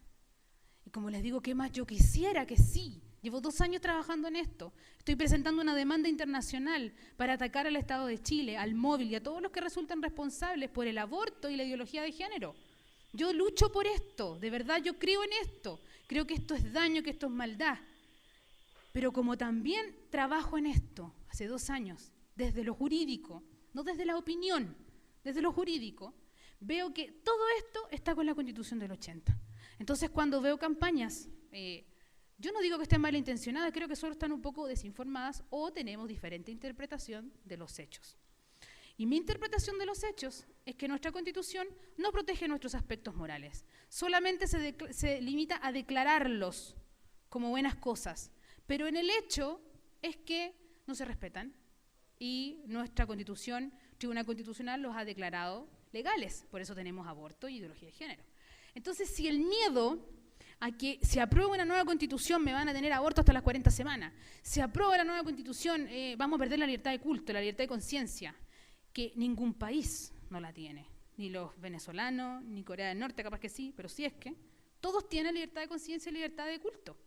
Nadie no lo tiene, ¿por qué nosotros lo perderíamos? Si además ya tiene muchos resguardos técnicos, no es una hoja en blanco. ¿Por qué los vamos a perder? ¿Por qué vamos a inclinar nuestra balanza en base a un miedo que desde mi opinión jurídica es infundado? Opinión, interpretación de los mismos hechos. Entonces, si superamos por un momento los aspectos morales y vemos la Constitución solo como un aspecto moral y decimos, voy a escuchar a esta hermana, a ver, ¿qué es lo que me dice? Ella dice que realmente todo esto ya lo tenemos perdido con la Constitución del 80. ¿Qué más yo quisiera que no fuera así? Pero lo veo día a día, lo tenemos perdido todo esto. Y por otro lado, el nuevo texto legal que se va a redactar no parte de cero, tiene bases que sí nos benefician. ¿Por qué negarme entonces a participar de este proceso? No les digo cómo votar, hermanos. Me sumo mucho a la estrategia de nuestro hermano Edgardo, votar que no para medirnos cuántos somos, me parece muy bien, pero votar que no en miedo o en base a argumentos que no obedecen a lógica jurídica, creo yo, creo que no va con nosotros. Nosotros no votamos en base a miedo, no votamos en base a que no tenemos las garantías no votamos en base a eso, porque el Señor tiene control de todo. Y si es un proceso inminente el que viene, ¿qué es lo que estoy haciendo en este momento yo? Trabajando en el plan B. Porque como veo que la votación en el país, veo que van a votar mucha gente que nunca ha ido a votar, muchas personas por el cambio de la Constitución, bueno, entonces reunamos un equipo, que es lo que yo me encuentro haciendo ahora, reuniendo un equipo de profesionales de las diferentes áreas. Yo no manejo todos los temas, pero tengo amigos y conocidos en el extranjero y en Chile que sí, y son cristianos, porque el Señor nos ha permitido instruirnos. Ya hay gente que trabaja en genética, ya hay gente que trabaja en economía, ya hay gente que trabaja en modelos económicos, cristianos, buenos, renombrados profesores de universidad. Reunamos a estas personas. Dentro del pueblo de Dios también hay gente que tiene estas capacidades. Redactemos un texto, pongámoslos como una alternativa.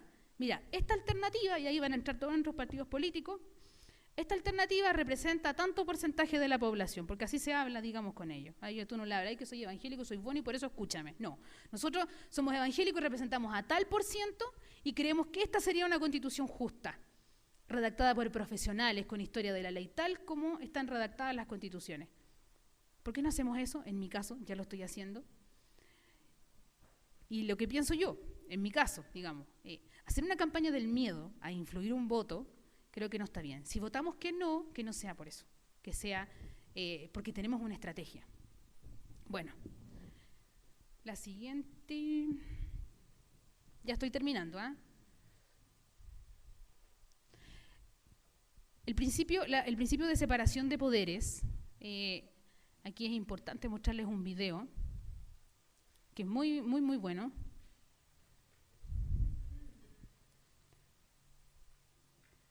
Miren, voy a ponerlo y se los muestro con el micrófono nomás, ¿ya?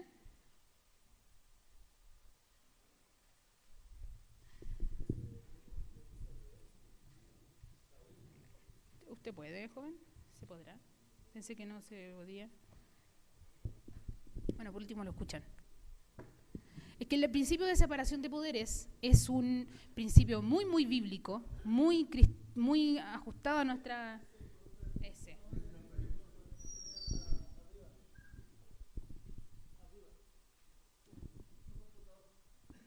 ¿Tiene batería? Bueno, mientras ustedes lo enchufan, yo sigo... Ya, gracias.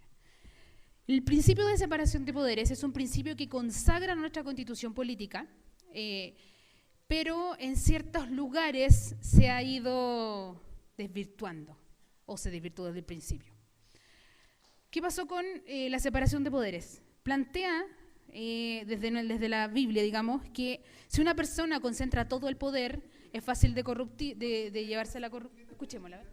Se puso de acuerdo para que esto no pasara nada y se pusieron de acuerdo en elegir a un fiscal nacional que les diera garantías de que eso no se iba a investigar. Y en eso estuvieron de acuerdo los senadores que estaban aquí presentes en esta mesa, Lagos y Caguán, que fueron parte de ese acuerdo transversal, y de ahí para adelante esto de que no se investigó. Entonces cuando hoy día se dice, no, es que la gente quiere que los políticos se pongan de acuerdo, la gente no quiere en la clase política. Yo particularmente creo que tenemos que creer porque no hay otro camino. O sea, si hubiera otro camino, yo diría, bueno, confiemos en esto, no hay otro camino. Tenemos que confiar que la clase política se ponga de acuerdo. Pero el problema es que aquí no hay línea de crédito. Porque, insisto, tuvimos recién, hace 4 años... Miren las caras de los senadores.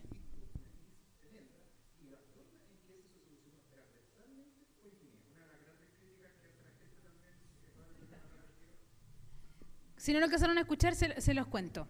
El fiscal nacional, cuando hablamos de separación de poderes, decimos que el poder judicial sea autónomo, el poder ejecutivo del presidente de la República sea autónomo y el Congreso Nacional, que son los que crean las leyes, sea autónomo, ¿cierto? Y haya separación de poderes. Porque si entre todos se nombran entre sí, resulta que se tapan los pecados, se tapan los delitos. Y el caso Penta y el caso Soquimich, así como la colusión de los pollos, de la farmacia, fue algo que generó transversalmente muchísima rabia. Y decimos, ¿cómo es posible que en este país pase si vivimos en un país tan bueno, antes que pasara el estallido social? ¿Cómo es posible que esto pase? ¿Y por qué pasa? Porque nuestra Constitución, en algunos puntos, ya les hablé de los puntos buenos, no está tan bueno. ¿Y qué dice? Para volver al Power, para que lo lean, porque no está en su hojita. ¿Me ponen el...? Ya.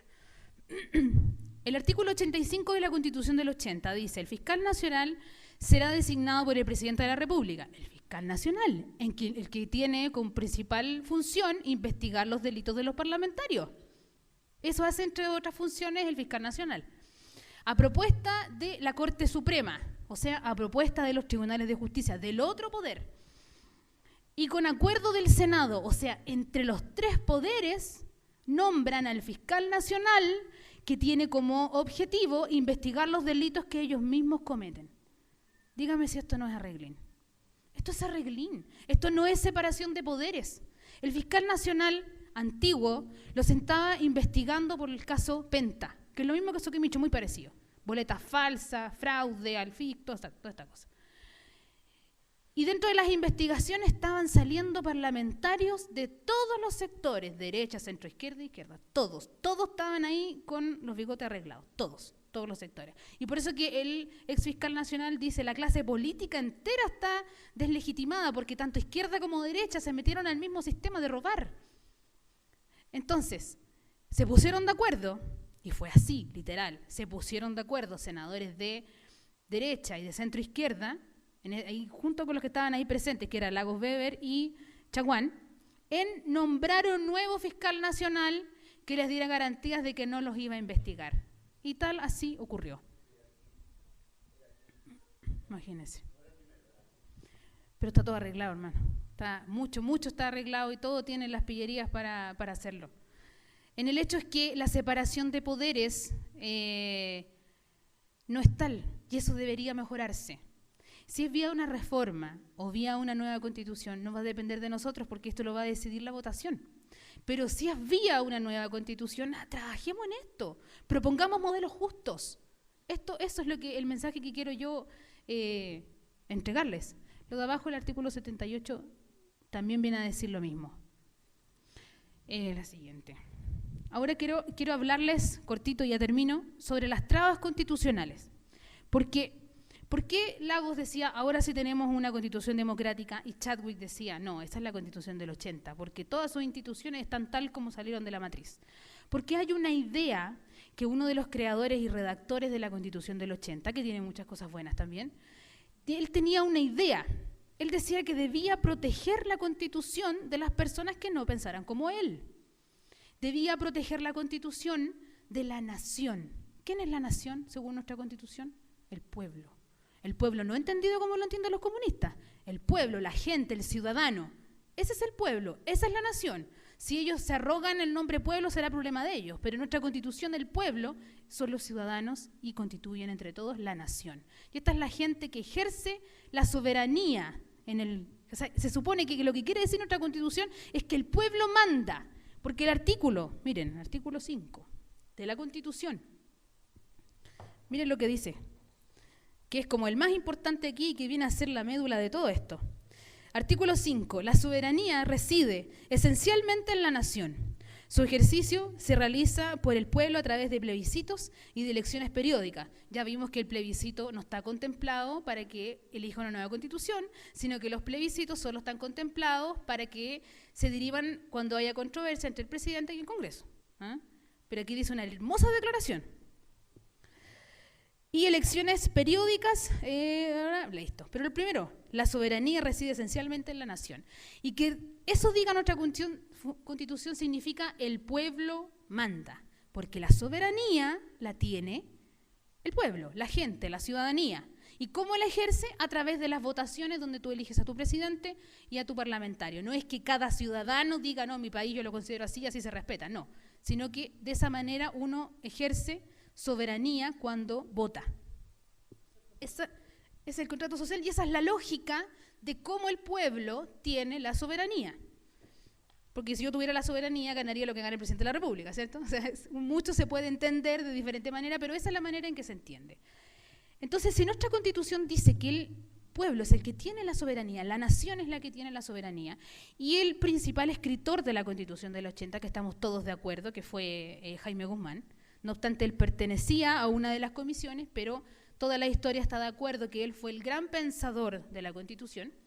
Él dice, la Constitución debe procurar que si llegaran a gobernar los adversarios, porque ese es un planteamiento muy usual de la extrema derecha o de la derecha, que los demás no son ciudadanos, los demás son adversarios y merecen, se vean constreñidos a seguir una acción no tan distinta a la que uno mismo anhelaría. O sea, si en el evento improbable en que los que no piensan como yo lleguen al poder y quieran hacer algo distinto con respecto a la Constitución, con respecto al modelo económico, se vean limitados en su actuar, al margen de alternativas que la cancha imponga, de hecho, a quienes juegan en ella, bueno, pero lo leí mal, pero lo que quiere decir, que ustedes lo pueden leer también, es que tengan las reglas del juego tan complicadas que su actuar sea muy limitado y finalmente se gobierne, aunque no esté yo en el gobierno, de la manera que yo quiero que se gobierne. Eso es lo que está diciendo Jaime Guzmán. Esté más acercado o no a nuestra cosmovisión, ¿ok? No estoy haciendo un juicio sobre eso, sino que estoy contándoles qué es lo que pensaba él de cómo debía redactar la Constitución. Entonces, si él pensaba que el pueblo realmente es un peligro, los que no piensan como él son un peligro, vemos que hay muchas trabas constitucionales en la Constitución para modificar un sistema económico, modificar ciertos nombramientos, modificar ciertas instituciones. Y esas ciertas instituciones son las que nos han llevado también al descontento ciudadano y a tener hechos como este, como el que les acabo de mostrar el video, que entre ellos mismos se arreglan los pelos, los bigotes, ¿cómo se dice? Entre ellos mismos se arreglan. ¿Para qué? Para que el sistema de modelo que nosotros tenemos de vida, que se llama neoliberal, sea el que siempre impere. Entonces, aquí se equivocó él en algunas cosas, porque él creyó que todos los ciudadanos de Chile siempre iban a estar contentos con un sistema binominal, que siempre iban a estar felices con senadores designados y que siempre iban a estar felices con los senadores vitalicios. Él creyó que la gente nunca se iba a dar cuenta que eso no era democrático. Pero resulta que las generaciones van cambiando, que los pueblos van evolucionando y por eso que si redactamos una nueva constitución no tiene que necesariamente imponer un modelo económico, no tiene que necesariamente imponer una cosmovisión de vida, sino que debe limitar las reglas del juego, basado en los derechos, las garantías y con muchas más matices, obviamente que los técnicos lo saben, pero no tiene que necesariamente imponer un modelo, porque si imponemos un modelo que hoy consideramos justo, en 20 años más podemos tener nuevamente toda esta violencia y todo este caos que estamos viviendo. Por lo tanto, nuestra Constitución, si llegamos a redactarla, tiene que ser una Constitución de paz, que no garantice, digamos, ni el mal a los que quieran hacerlo, ni tampoco que se arreglen entre ellos, los mismos que la están escribiendo. Por eso es importante considerar lo que el principal ideólogo de la Constitución creía. Otras trabas constitucionales, se las digo rápidamente. Ya le hablamos de los senadores designados y los senadores vitalicios y el sistema binominal que se reformó. Esto obedece mucho al último punto que dice el altísimo quórum de los 2/3 para una reforma constitucional. Aquí dos maneras de verse. Una manera es que dicen es que los cambios en la Constitución son tan trascendentales y tan importantes que debemos como asegurar que sea un alto quórum para que todos estén de acuerdo. Y ese todos estén de acuerdo es el 66%, entendiendo también que la mayoría puede ser entendida como un 51%. Entonces, cuando pensamos en eso, decimos, tiene lógica esto, el alto quórum para mantener un Estado de Derecho y un Estado institucional estable que no quiera cambiar tan rápidamente según quién esté en el gobierno de turno o quién esté en el Parlamento.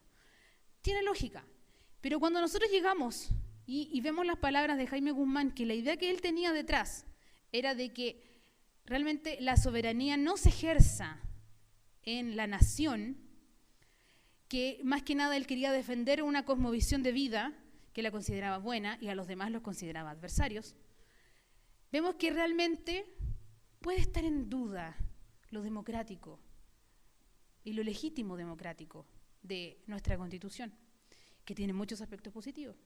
Y que si nos vamos en un proceso el próximo año inminente de nueva redacción, aportemos esta idea. Ese es el mensaje. No quiero atacar la Constitución, sino que quiero que ustedes vean todas las aristas del juego, todas las cartas sobre la mesa o las que más yo pueda mostrarles.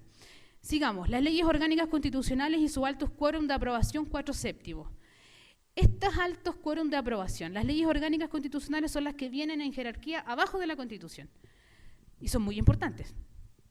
Se ha hablado que esto ofrece un poder de veto sobre cambios. También hay que considerarlo. Y el punto más importante donde quiero terminar y aquí concluir, digamos, es el control preventivo del Tribunal Constitucional. Si yo miro el Tribunal Constitucional desde mi campo de acción, que como les he contado, llevo 2 años en esto, trabajando, veo que el Tribunal Constitucional a mí, desde lo evangélica y desde el punto de vista moral, valórico, no me ha ayudado en nada, porque todas las leyes ideológicas las ha aprobado y se ha puesto una venda en los ojos y las ha aprobado. Pero como quiero saltarme ya el tema moral, quiero ver, ¿qué más hace el Tribunal Constitucional? ¿Qué más ha hecho? Y dentro de los anexos que les había impreso unos fallos del Tribunal Constitucional para que los analicemos muy rápidamente y dejarlos con esta idea. Miren. Primer fallo. Tengo que pasar acá. El Tribunal Constitucional declara inconstitucionales la titularidad sindical y la extensión del beneficio por afiliación. ¿Qué sucede aquí? Resulta que los demócratas, ¿cierto?, de la centroizquierda, estaban discutiendo en el Congreso, se lograron poner de acuerdo y aprobaron que haya más titularidad sindical, que eso significa que se termine con estas negociaciones por fuera. ¿Y cómo? El sindicato se entiende desde su naturaleza de que es quien defienda a los trabajadores, no hayan más entes chicos negociando, sino que todo se centralice en un solo sindicato para que la lógica es que tenga más fuerza y sea un contrapeso al empresarial, ¿verdad? Al empresario. Y eso era por un lado. Y por otro lado, la extensión de beneficios por afiliación. ¿Qué significa esto? Yo soy contratada en este trabajo y la negociación colectiva se realizó en abril y yo fui contratada en junio, ¿cierto? Y va a ser quizás el próximo abril la nueva negociación. Yo digo, pucha, pero si yo entro a trabajar este trabajo, se entiende que también quiero los beneficios que mis compañeros de trabajo han conseguido, porque los sindicatos obtienen beneficios para los trabajadores. Eso es lo que hacen los sindicatos. Si los sindicatos hoy están tomados en su mayoría por gente de extrema izquierda o gente que piensa diferente a nosotros, lo que hace un sindicato es favorecer al trabajador en desmedro de, digamos, del ente mayor, que es el jefe o el empresario o el dueño, ¿verdad? Eso es lo que hace, es el contrapeso natural y es algo bueno, no lo veo como algo malo, porque así impiden que yo haga horas sobrehumanas, favorecen que yo tenga mejores condiciones laborales, que se cumplan los horarios, hacen muchas cosas positivas. Parlamento completo se puso de acuerdo y dijo, sí, es justo, derecha e izquierda. Se pusieron de acuerdo en que realmente si yo soy contratada en junio, pero la negociación la hicieron en abril, ¿por qué ella no va a poder gozar de los beneficios que sus contratos laborales de sus compañeros ya los gozan? Es lógico, ¿no? Retroactivo, porque obedece al beneficio del trabajador. Y estuvieron derecha e izquierda de acuerdo. Y con respecto a la titularidad sindical, hubo personas que pensaban diferente, ¿ok? Pero también se pusieron de acuerdo. ¿Y qué pasó? El Tribunal Constitucional se comportó aquí como una tercera cámara. ¿Qué significa una tercera cámara? El poder legislativo es el que dicta las leyes que nos rigen a todos, ¿verdad? Ya. Y el poder legislativo se conforma por Cámara de Diputados y por Cámara de Senadores. Pasa primero por la Cámara, las comisiones, bla, bla, bla, y luego pasa a votación al Senado. Si se aprueba aquí, allá, sigue avanzando y es ley de la República democrática, porque las personas que nosotros elegimos para que nos representen se pusieron de acuerdo y la aprobaron, gente de derecha y de izquierda, de todos los sectores. Entonces, si ellos dicen que un fallo, que una ley es buena y le hace bien a la gente, ¿cómo es posible que el Tribunal Constitucional, que no es un poder del Estado, que no es el que dicta las leyes, diga, no, eso es inconstitucional? Y los argumentos que usaron dijeron, no, porque así se evita el monopolio sindical y los trabajadores son libres del monopolio sindical. No sé, yo no creo que un sindicato, deben haber, pero los sindicatos realmente le hacen bien a los trabajadores. Deben haber excepciones, pero...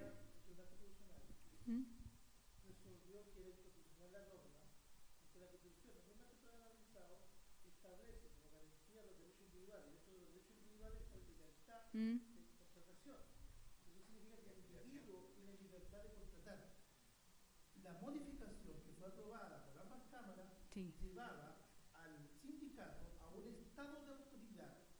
Que te voy a dar un ejemplo. Claro. ¿Qué pasaba? Me contrata una empresa, ¿cuánto tiene de interés por la usted? $1 millón. Perfecto. Te pago $1 millón. Pero entro y el sindicato llega y dice, ¿cuánto cobra usted? $1 millón. No puede ganar $1 millón. ¿Por qué no? Porque la entrada aquí, ninguno que entre puede ganar más allá de 700.000 pesos. $1 millón usted no puede ganar segundo año. ¿Pero por qué? Porque el sindicato se establece.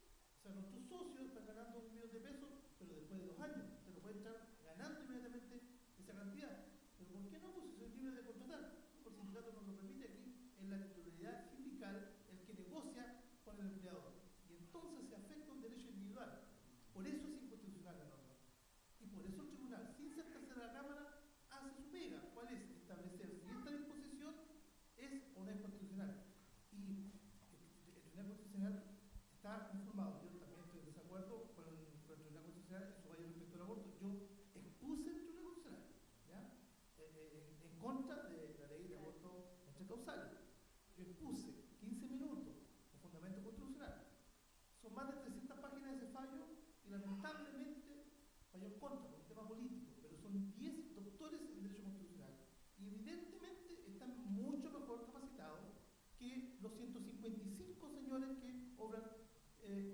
como diputado de la República. Mucho mejor calificado. Si ahí tienes tu Florcita Montuda, calificación de este caballero, ¿ya? Tienes a personajes que son realmente un chiste y que se lo pasan, llegan drogados a su gallo. Por eso que no han querido que se le haga el examen antidroga. No han querido, ¿ya? La Pamela Giles, esa señora está perdida con los ¿cuánto se llama? Con los monos japoneses. ¿Cachai? Ella se cree, no sé, Saiyajin. Entonces, evidentemente que el Tribunal Constitucional está mejor calificado, son 10 doctores de Derecho. Bueno. Ahora, por eso termino. Evidentemente que ese fallo lo atacan, por supuesto, a la izquierda y dice, terrible, porque era un proyecto que efectivamente favorecía... Yo no lo he sacado de ninguna parte de la izquierda, ¿eh? Lo digo porque sé que los constitucionalistas de izquierda que han atacado, pero no. La base de ese fallo fue que afecta una garantía constitucional. Sí, mira, respecto a lo mismo, son 10 doctores, sí, varios de ellos han sido mis profesores, y lo son todavía algunos, que siguen ahí, pero de esos 6, de esos 10, 6 dijeron que es inconstitucional, y 4, que también son doctores en Derecho, dijeron que era constitucional. Por lo tanto, vemos una manera de interpretar el derecho. No está nadie en lo correcto ni en desacuerdo, pero la manera de interpretar el derecho, si fuera tan inconstitucional, sería un voto unánime. ¿Te fijáis? Cuando algo es jurídicamente improcedente, lo más probable es que los 6 doctores en Derecho, expertos en Constitución, digan esto es visiblemente inconstitucional. Pero cuando hay votos que dicen esto no es tan inconstitucional, tiene otra manera de interpretarlo jurídicamente, yo me permito la duda. Estoy súper de acuerdo en que Florcita Montuda, que todos están drogados, que eso está mal, horrible, ojalá que no estuvieran. Tampoco esto yo lo estoy tomando como la izquierda a mí me dice que no, nada que ver. Pero sí, cuando una ley que se aprueba en las cámaras se legitima democráticamente a través de ese procedimiento, no debería haber un órgano externo, digamos, que venga a decir, no, ¿sabéis qué? Todos ustedes, porque como hay 2 drogados, como hay 3 locos, pero ¿y todos los demás? ¿Y los demás que son 155? ¿Y que los que son 50 senadores? ¿Dónde están ellos? No, pero te digo, bueno, ya, sigamos. Pero se dan cuenta que hay un aforismo jurídico, ¿eh? Si hay 2 abogados, hay 2 opiniones diferentes. Si hay 3 abogados, hay 3 opiniones diferentes. Pero la idea es que nuestros hermanos también lo consideren, sin cargarse para un lado. Veamos el otro fallo. El Tribunal Constitucional publica fallo que permite lucro a los sostenedores de las universidades. Ya, aquí se defiende el derecho de propiedad, ¿estamos de acuerdo? Pero resulta que hubo tanta conmoción durante tantos años del lucro, que nuestros parlamentarios se pusieron de acuerdo y dijeron realmente el lucro deberíamos sacarlos de la educación. Deberíamos, porque le está haciendo mal a la gente, bla, independiente del modelo que uno piense que pueda ser lo más justo. Pero nuestros parlamentarios, que nosotros elegimos, porque yo no voté por el Tribunal Constitucional, para que ejerza tanta soberanía, se pusieron de acuerdo y dijeron, sí, ¿sabes qué? Ya, derecha e izquierda, vamos a ponerle fin al lucro porque ya está bueno, ya se han enriquecido suficiente y ya es suficiente. ¿Qué pasa, por ejemplo? En Estados Unidos no se permite la economía vertical. ¿Qué significa economía vertical? Que tú compras a la farmacia, la clínica que te atiende y la sepultura que te venden, todo es el mismo dueño. Es el dueño de todo. Son los mismos empresarios, las mismas, porque todo esto por acciones, son los mismos dueños de la carretera, de la autopista, del seguro. O sea, ya no les cabe más. Entonces, estas economías verticales están prohibidas en Estados Unidos, por ejemplo. Una economía eminentemente liberal y capitalista está prohibida, pero en nuestro país no está prohibida. Entonces, vamos viendo fallos a través de la historia que nuestro Tribunal Constitucional dice, aquí me saco la venda y sí quiero favorecer el derecho a la propiedad privada. Oye, pero nuestros parlamentarios, que son mucho más, que pueden ser 30 pelagatos, pero por lo menos deben haber ahí, no sé, que yo reconozco unos 20 más o menos instruidos y cuerdos. Y nuestros senadores lo mismo. Ellos se pusieron de acuerdo en algo. No, pero yo ahora quiero favorecer la propiedad privada. Y digo, no, que esto es inconstitucional y quiero el lucro en la educación. Quiero que se sigan, y ahí hay varias lecturas, ¿verdad? El último fallo, que es el más polémico, el del CERNAC. Creo que aquí no debería haber mucha manera diferente de entender. el CERNAC. El Tribunal Constitucional decide que el CERNAC no contará con facultades sancionatorias. Aquí pasó exactamente lo mismo. Ambas cámaras, incluso el gobierno, porque el gobierno también lo pidió, o sea, fíjense, el Poder Legislativo y el Poder Ejecutivo se pusieron de acuerdo en que el CERNAC tuviera más facultades. ¿Para qué? Para que pudieran sancionar a las farmacias cuando se coluden, para que pudieran sancionar y detener cuando ITES, La Polar y todas estas empresas que todos conocemos, los pollos, se coludieron, pudieran evitarlo. ¿Por qué? Porque antes que llegaran a la colusión de la farmacia, hubo 89 denuncias. 89 denuncias de que se estaban coludiendo las farmacias. Y el CERNAC lo miraba y no podía hacer nada. Entonces, ¿qué podemos hacer aquí? Dijeron, si le ponemos más facultades al CERNAC, vamos a poder limitar un poco esta ganancia a manos llenas y vamos a poder limitarla un poquito. Pero el Tribunal Constitucional dijo que no. ¿Y saben por qué dijo que no? Porque se lo pidieron los grandes empresarios, asociados en la Asociación de Cámaras del Comercio, no es del comercio, de la empresa inmobiliaria. Ellos, o sea, un órgano empresarial le pidió al Tribunal Constitucional, todo esto está escrito, legítimo, todo esto fue por una vía jurídica, digamos, le pidió al Tribunal Constitucional que viera esta ley porque a ellos no les convenía. ¿Por qué va a ser? ¿Qué lectura puede tener eso? Pero después sigues tú.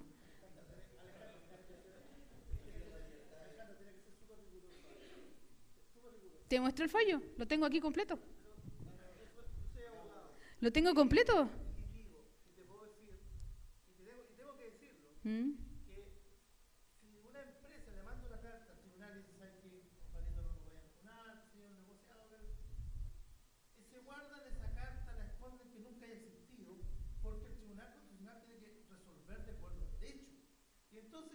Es que hay derecho, po. Por supuesto que derecho. Hay derecho. Es súper sencillo. El proyecto no es malo, es pésimo. ¿Se entiende bien? Pero es pésimo. Porque no puede crearse un CERNAC con facultades sancionatorias.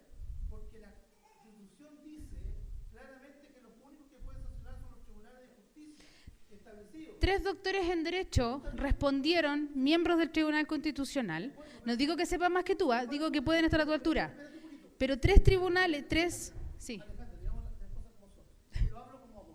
Pero si las cosas como son tan escritas. Pero escucha, no puede existir una norma, 155 diputados, que digan tal organismo va a tener facultades sancionatorias, por mucho que me parezca justo, porque ya existen los tribunales de justicia. Yo mismo he demandado a montones de organizaciones y lo único que le digo, vaya al CERNAC, por favor, haga la denuncia, tráigame el informe y con eso yo presento la demanda y le gano. Pero además hay un tribunal especial para eso. Y ese tribunal, y hay un organismo especializado para eso, Fiscalía Nacional Económica, lo agarró la Fiscalía Nacional Económica. Y los mandaron a hacer cursos de ética. Pero la sanción monetaria... La sanción monetaria, que el mismo presidente y que otros órganos de aquí dicen, con este fallo a las empresas les conviene más incumplir la ley y pagar la multa que respetar la ley. Y estoy muy de acuerdo con la otra visión también, pero esa visión no es la total visión. ¿Por qué? Porque hubo 3 doctores en Derecho del Tribunal Constitucional que explicaron toda la lógica jurídica, que no es inconstitucional porque no se están comportando como un tribunal, ni como otra instancia. Se están comportando como un órgano administrativo, sancionatorio, pero alternativo. Porque ellos también van a continuar con la capacidad de poder recurrir a tribunales, porque el grande empresarial o este empresario, si se ve perjudicado en esta ley que protege a los consumidores, digamos, y que lo limita a él en su actuar, él va a poder recurrir a los tribunales de justicia, no se le va a acabar su debido proceso. Y por eso que 3 doctores en Derecho dijeron eso mismo. Entonces, yo puedo estar de acuerdo con una postura, pero cuando veo que hay votos disidentes que también se basan en el derecho, que también se basan, vemos que al final, vemos que al final se basan en qué es lo que entienden por justo políticamente y qué es lo que no lo entienden por justo. Entonces, si nuestro Congreso y nuestro presidente de la República, el Ejecutivo de turno, dijo, es más justo y es mejor que tenga más facultades, para que evitemos un poco la colusión, porque es cuestión que se sigan descubriendo demás colusiones. Porque lo muy probable es que la corrupción aquí está en todos lados, ¿verdad? Es el modelo, ok. Es el modelo. Si quieren hacer nuestros parlamentarios, nuestro presidente de la República, unas leyes que nos favorecen, ¿por qué nos favorecen? Nos favorecen a todos. Tú mismo contaste ejemplos tuyos. ¿Por qué tiene que venir un órgano externo que además se lo pidió? Porque eso no está oculto, ¿eh? Es una petición legal. No es que esté oculta ni una carta debajo, es una petición legal en derecho. Está ahí. En los mismos argumentos que tú dices, en eso se basaron. No es una carta debajo de la mesa. Recurrieron de manera jurídica. Y tengo el fallo y todo eso, ¿ok? Ya. Entonces, no fue un arreglín, digamos, por debajo de la mesa, sino que recurrieron con las herramientas jurídicas que tienen. Y ganaron. Y ganaron. Pero hubo 3 doctores en Derecho del mismo Tribunal Constitucional que pensaron lo mismo que todos los parlamentarios y pensaron lo mismo que el Ejecutivo. Mira, ¿cómo se forman las leyes, Edgardo? Por 2 vías, ¿no? Moción y mensaje. No se forman por vía Tribunal Constitucional porque ellos nadie los eligió. Pero está en la Constitución que quizás se modifique, y en el caso que se modifique, veamos mejorar la institución quizás, mejorar las atribuciones del Tribunal Constitucional. Yo pedí que imprimieran estos fallos para que ustedes los tengan y vean que no son inventos míos ni interpretaciones mías, sino que son cuestiones jurídicas que algunos interpretan de una manera y otros interpretan de otra. Pero en el hecho real y concreto es que pueden seguir coludiéndose y las sanciones a que se atienen son tan pequeñas que las pueden seguir haciendo. Entonces, no quisiera también yo discutir ni defender un modelo, ni defender una postura. Yo de verdad creo que la postura de nuestras escrituras es la que yo debo defender, no defender otra. Y veo que también gente en Derecho tiene otra interpretación que quizás encuentro yo más justa, puedo encontrarla yo más justa, y puedo yo pensar, y quizás como otras personas también lo están pensando, que es un modelo que se puede mejorar. Bueno, muchas gracias. Me retiro. Después del break, hacemos la ronda.